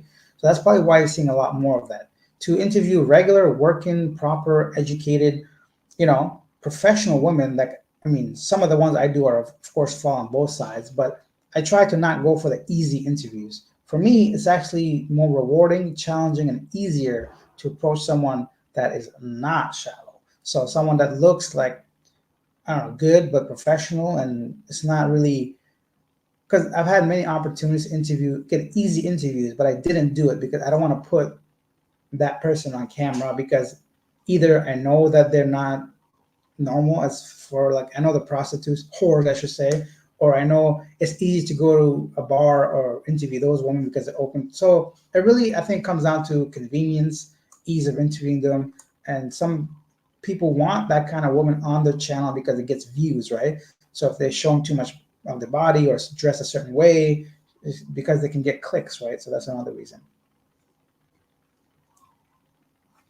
Yeah, of course. So now, most of the guys, if you want to find the best Filipino choice and educate it, not in the bars or the clubs, naturally, yes. Yeah, that's another thing, right? So Andrew said if she has a big online presence, more chance of being shallow. Definitely, because that's what drives them, right? So getting likes and views and people commenting on their, you know, pictures, then chances are they're going to be shallow. Maxing around the globe says, hello, based on your experience, which city has more young and attractive girls? So this is just once again a numbers thing. Manila and Cebu will have these because a lot of women come from the provinces to work there. A lot of women are living and working there as well. So you get a big mixture of all kinds of people. The one thing that does take away from is maybe a little bit of the innocence because they'll be more exposed to foreigners and that they interact with a lot more foreigners. They're just being seen more often, and their confidence might be a little higher than they should be in some of these big cities. Nothing wrong with that, but it does take away a little bit of that, conservativeness or innocence of the woman from the provinces, for example. But I haven't really traveled out into the province as much. So I would say for me, it's still based on your question, Manila and Cebu, just geographically, numbers, and people still flock to these places from nearby provinces. Apple Hernandez says, hi, I want to collab. Sent you my Facebook. Okay, send me a proper proposal and I'll respond. Apple. Um, Stoic Freediver says, thank you for the response. Part B, what reflection do you have on relationship with a Thai versus Filipina? P.S. I've lived in Thailand for decades. I know the language, etc., but prefer Filipino psychology. Oh, okay, okay. Uh, I can't really speak on this because I've never had like proper relationships with both sides. You know what I mean? So there's a difference in dating people, but there's a big difference in having relationships with them, right? When you date someone, you don't really necessarily need to know too much about them, unfortunately, right? It's just like you enjoy the places, the restaurants, your time together intimately, but relationships take a lot more, at least from my perspective. I don't just get into a relationship with people. So it takes a lot. And the thing, I think the biggest separation would be if the language is not an issue, because that'd be the number one thing. You can have a much more in depth, typically, usually, generally, with Filipinas. But then again, a lot of Filipinos, I hate to say it, are not the brightest. It's just the way it is. They, even though they go to college or whatever, the standards are not as high. So that is not really the in depth conversation. It's just a language thing. It's not really about the topic. Anyways, but the thing is like the culture and the religion. So you have Buddhist people and Catholics. So I don't know. I can't speak from experience too much, to be honest. I think they both are better than Western women. Is all I can say. No offense to my women. I'm sure there aren't many, but watching in the West, a lot of women have just ruined dating for a lot of people in Western society. At least for people that we might be interested in. Because let's be honest, at 37 years old, my dating pool is not the best right now. People have already been either married or divorced, or like if they're young, they want something I can't provide or whatever. So yeah, let's getting off the rails here. We got 1 hour 40 minutes. We still got a lot of questions. We still got a lot of people watching. Before we sign off, hit the like button and then subscribe to the channel if you haven't already. Dutch says, Alex, you definitely have skills at conversation and meeting. Humble and injecting humor, very disarming. It is. These girls have hearts you're very careful with. I am. I try not to break hearts. You'd be surprised how considerate I am and how gently I lay down some women because I say no to a lot of people. I'm kidding. I'm kidding. But no, people are friendly and you can really enjoy it. Yes, Gurkha 9. Yeah, Gurkha is very informative. I notice every single time I don't know something, he always comes up with the answer. Thank you. Gurkha 9 says Samal Island. That's the little island close to Davao City. That's a great day trip, I hear. Or at least you should check it out if you go there. Philip Massey says, I had a couple of long distance relationships and I'm finding Filipina in their early 20s hard to relate to mentally. Maybe I'm just choosing the wrong woman, but I'm looking for someone childless who wants to start a family. Okay, yeah, now we're talking. So this is where the what's that word, double-edged sword, or I don't know what the terminology is, but this is where I guess the paradox happens. If you want young, they're gonna be mentally unprepared. I don't care what anyone says. You might have one random case of a younger person being mature, sure, but 99% of the young people in the early 20s, they don't even know what they want in life. They have no experience. Their maturity level is very low. Yeah, but the bonus is they're childless. They don't have kids yet, maybe. Although in the Philippines, that number is even lower because I think a lot of single moms at a young age. Anyways, So if you want to have kids of your own with someone without kids, your pool is going to be younger people, but the maturity won't be there. But if you want maturity, unfortunately, you're gonna have to like deal with their kids. They've already been married. They have kids. That's just how it goes. It's really rare to find women in the mid 30s that don't have kids that would probably want you. Considering I don't know what you look like, Philip Massey, but I assume you're at least in your 40s or something. So it's really hard to pick. Do you want immature and childless, or do you want mature and with kids, right? So that's usually where it's very rare to find someone that meets everything. So you have to compromise. You have to either come up on the age a bit and deal with the kids, or you have to just deal with the immaturity, unfortunately, because women in the early 20s, even in the Philippines, they're probably not thinking kids yet.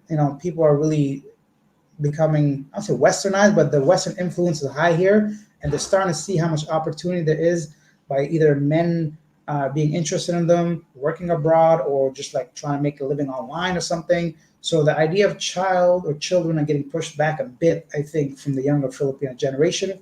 I could be talking shit. I don't know. That's just from, don't swear, by the way, the Filipinos. I don't think there are many Filipinos watching this. But anyways, those are some of my own personal experiences.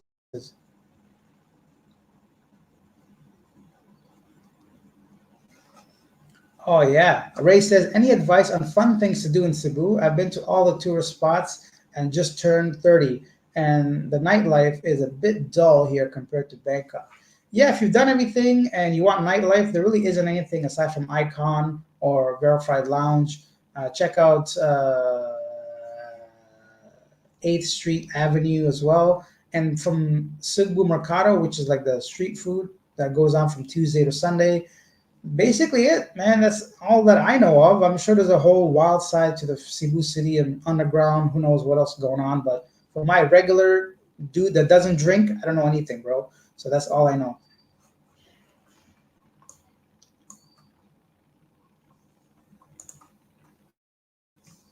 New Age Barbarian says you should do a live stream with Mike's Philippines journey. Who this guy? Let me take a look. Mike's Philippines journey, huh?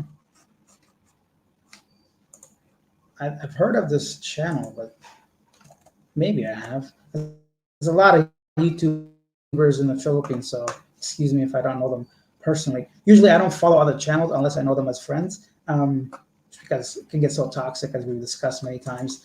Let me try to find Mike's Philippines journey and see what this is all about.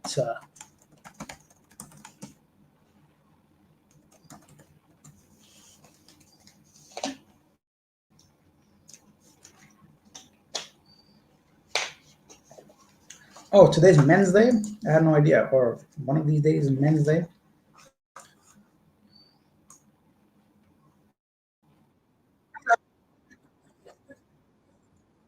Okay, so yeah, he seems to do a lot of dating stuff, which is fine. I just don't know much of. Oh, okay, okay. I think I've seen some of his videos. He's very informative. I don't know much about him, to be honest, but yeah, I'm open to whatever. Watching from Japan. Okay, Nama's from Japan.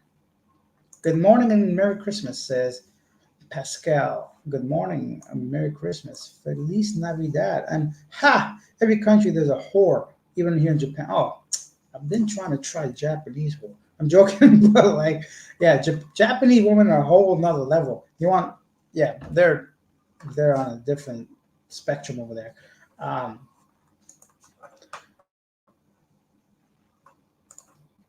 Aquino Oyasumi. Hmm. Shout out to Dutch Yasumasa. Are these like porn stars or something? I have no idea. Um, I think Manila and yeah, Siargao is for the younger crowd. I know it's like a Philippines version of Bali with a lot of like backpackers and younger crowd in Siargao. I heard. I think Manila or Siargao has better nightlife than Cebu. I believe Cebu is more on the conservative side, so nightlife is more or less mellow. You shouldn't miss the Sinolog though. Yeah, Sinolog is that baby Jesus festival that happens, I think, January 15th or 14th this year at some point. It's kind of crazy. Okay, Ray said he's definitely staying for the Sinolog party. Bye, Nella. See you. Okay, I'm gonna wrap this up, guys. Starting to get tired, straight up, and I still gotta go do stuff. A very interesting topic: a new life in the Philippines. So I guess he's got a YouTube channel. Guys, support this man. Look at his channel. Maybe you like it. A very interesting topic. It's magical that just yesterday I broke up with my girlfriend because I asked her what she liked more, rice or meat. She answered rice. So you got a sense of humor. Good job. Of course, everything was heading towards separation a long time ago. Um, One Real Vision says, you nail important point. Philippine women are simple and their minds are more youth like, immature in thoughts and actions, even into adulthood. Yeah, I think a lot of that comes from just environmental factors, education system, and the fact that they're just generally happy people. So probably they don't think or see some of the more serious topics. But hopefully, you can be that source of information, knowledge, and wisdom into your relationship, and she could bring the exciting, fun, laughing part of it. Hi, buddy. I'm from Philippines, 100% Filipino. Thanks for love of my country. Mabuhay. More videos. Thank you, Jaren. I appreciate the sentiment, the positive feedback. Thank you for watching. Okay, okay. I've watched a few of your videos. What nationality are you? Yeah, so we did the whole like reveal of this for when the channel was nearing 20,000 subscribers. So at the time, I had this thing saying once we reach 20,000, I'll reveal my nationality. We did a poll on what people thought I was. So I'm originally from Afghanistan, but I've been in Canada since I was a kid. So I have a Canadian passport, and that's what allows me to travel so freely. And yeah, so I'm Afghan Canadian. Daydream says Ray, Metro Manila is really huge and lots of activities for you. Yeah, activity wise, Manila probably has a lot of things to do when it comes to nightlife compared to Cebu. Did I not click on that?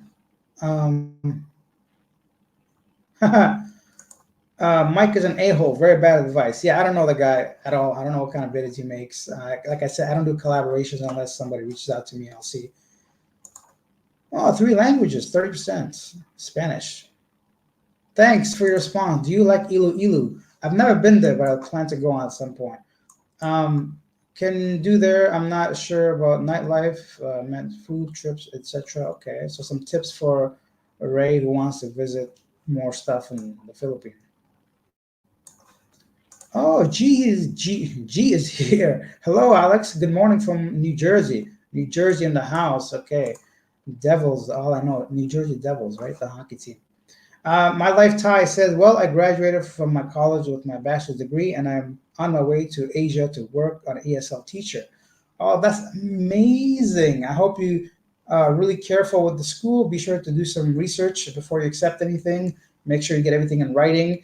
If they're offering you an apartment, make sure you actually see footage or some kind of verification of the apartment instead of just them telling you, because sometimes it can be a mess over there. But overall, try it out.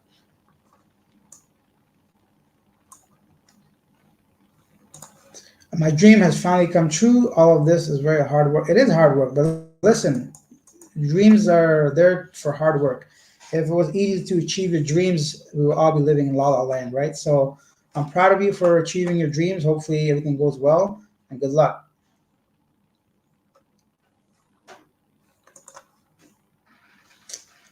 So it's daytime and the door is locked with a chain. Are you afraid of someone in the Philippines? No, I'm not. I'm just afraid because when I was sleeping, I just locked the doors like a normal person. So, I mean, I'm not going to call you abnormal if you don't lock your door, but I think anyone with common sense would lock their doors at night. I just haven't gone out in the morning yet, so that's why the chain is still on the door. C2 says, I think Filipino are some of the nicest people, and I was wondering what could be causing lack of focus with customer service. People we talk to every day, a lot of brain fog. Is it the food? Um, if you've never been to the Philippines, customer service is lacking in a lot of sectors. I think a lot of this has to come with just traditionally is island life, right? So first of all, island time, people are not in a rush the way you are. Therefore, that doesn't get trickled down to their employees, right? So I think lack of training, lack of understanding, lack of incentive because they're getting paid so little, and most of them are teenagers. I mean, when I was a teenager, I can care less about anything. So, so a lot of those combinations, I don't necessarily think it's the food per se, but I think it's just everything I mentioned. So culturally, it's a island life, island time. They're just not in a hurry as much as we are. Lack of training, proper customer service standards when it comes to like specific things to do. So from management down, if you're not taught how to do properly something, you're not going to do it. Lack of infrastructure and like internet, for example. If you go to like a metro or something and you try to pay with your credit card, it takes about 10 seconds, 20 seconds longer than any other country. So when you think of that and you multiply that by the thousands a day, everything gets backed up and slow. Lack of funding. So why would metro pay any money into like movable whatever tables with the conveyor belt, that anything? My point is it's like everything combined. And then you have like lack of proper salary. I'm sure it's very low to be working a minimum wage job. So all these factors really put into it. I get annoyed too. Don't get me wrong. I'm not going to say I support all of this, but I think some of that's like the factors leading into some of these issues when it comes to everyday brain fog, to be honest. Um, One Real Vision says, nice, thank you from Washington State. We love Canadians, and you darn Afghans always have great hairlines and great facial hair. I'm bald. Well, I mean, I'm pretty bald too. I'm getting there. The facial thing, the genetics, that Middle Eastern thing. Ray says, thanks for the advice to check out the after Sinolog Day. Yeah. Okay, guys, let's finish this. Wow, Alex, you're spot on with the island vibe. Haha, that can be frustrating if you're in a hurry, of course. Thank you so much. I get it now about that thing. And then, hi, I'm you. Hello, Cameron. Unfortunately, we're leaving. Maybe you can watch the replay. Okay, so that's it, guys. I'm beat. I'm tired. My voice is all like, what's that word? I don't know. Usually I push this to 2 hours, but why waste 9 minutes of your life, right? I don't have enough time to answer this simple question, but Christmas in the Philippines, like nowhere else, they are big on Christmas. Everybody goes all hands on when it comes to decorations, celebrations, parties, families, Christmas. I'm gonna release a video about Christmas in the Philippines on the 23rd, so watch out for that video. And I think that's it, guys. Thank you for being here. Like the video, do whatever to support the channel. Subscribe if you're new. See you on the next live. Hopefully, we have a different topic or even the same topic, because I don't think I'll ever dating in the Philippines. I'll see you guys next time. Bye.